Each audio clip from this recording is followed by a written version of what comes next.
बाटो हेरेर आउनु है हजुर राम्ररी हेरेर आउनु यहाँ लडेर हेरे आउँछ हस् छोरीले अब यता झऱ्यौँ भने चाहिँ भिडियो यति नै बनाएँ हामी यतापट्टि आयौँ उतापट्टि ड्याम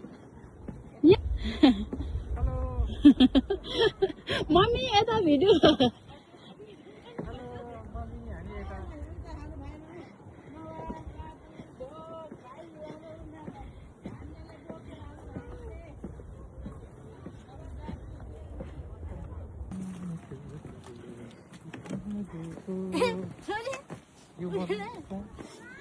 तल झारिदिनु हेर्नु न तपाईँलाई तल देखाउँछ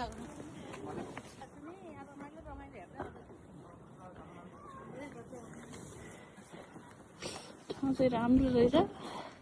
ठाउँ यति सानो सानो कुरामा कति मेहनत लाएर बन्छ भनेर त्यो बिस्कुट चाहिँ बोकेर चिसो हुन्छ होला मेरो कति एउटा चाप्टे खानु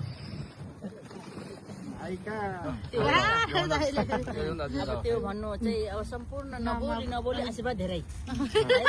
भन्दै मनबाटै दिनुभएको आशीर्वाद पनि एकदम स्वीकार छ बोलेर दिएको आशीर्वाद